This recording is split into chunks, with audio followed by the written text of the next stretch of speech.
Krakatau atau Rakata atau yang secara internasional lebih dikenal dengan nama Krakatoa adalah sebuah kepulauan vulkanik yang masih aktif yang terletak di perairan Selat Sunda antara Pulau Jawa dan Sumatera.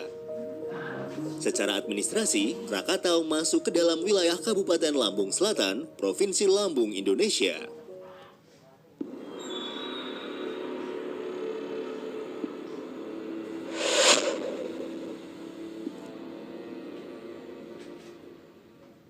Krakatau dinyatakan sebagai cagar alam pada tahun 1921. Bersama dengan beberapa cagar alam lainnya, kawasan ini diusulkan sebagai Taman Nasional pada tahun 1980. Pada tahun 1991, Taman Nasional Ujung Kulon dan Cagar Alam Krakatau ditetapkan sebagai situs warisan dunia UNESCO. Wilayah Kepulauan Krakatau sendiri terdiri dari 4 pulau, yaitu Pulau Sertung, Pulau Anak Krakatau, Pulau Rakata, dan Pulau Panjang, atau yang kadang disebut juga dengan Pulau Rakata Kecil. Berdasarkan kajian geologi, pulau-pulau yang membentuk Kepulauan Krakatau ini berasal dari sistem gunung berapi tunggal Krakatau yang pernah ada di masa lalu.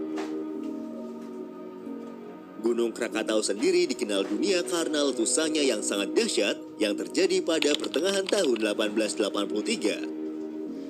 Letusan Gunung Krakatau tersebut tercatat menjadi salah satu peristiwa gunung berapi yang paling mematikan dan paling merusak dalam sejarah.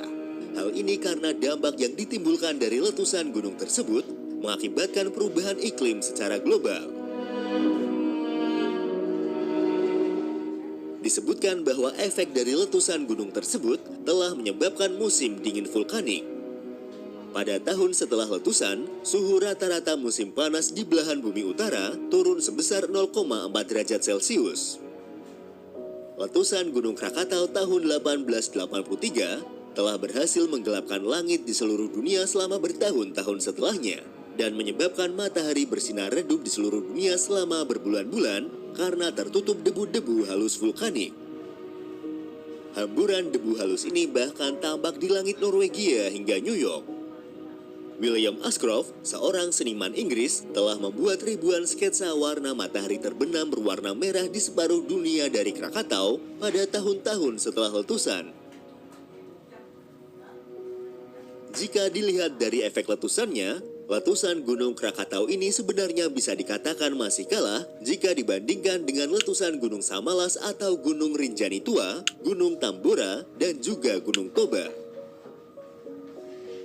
Namun, gunung-gunung tersebut meletus jauh pada masa ketika populasi manusia masih sangat sedikit. Sementara itu, ketika Gunung Krakatau meletus, populasi manusia sudah cukup padat, sains dan teknologi telah berkembang, telegraf sudah ditemukan, dan kabel bawah laut sudah dipasang. Dengan demikian, dapat dikatakan bahwa saat itu, teknologi informasi sedang tumbuh dan berkembang dengan pesat. Disebutkan bahwa letusan Krakatau merupakan bencana alam pertama dalam sejarah yang dampaknya benar-benar terasa di seluruh dunia dan diketahui penyebabnya, menyusul berkembangnya kabel komunikasi lintas samudera.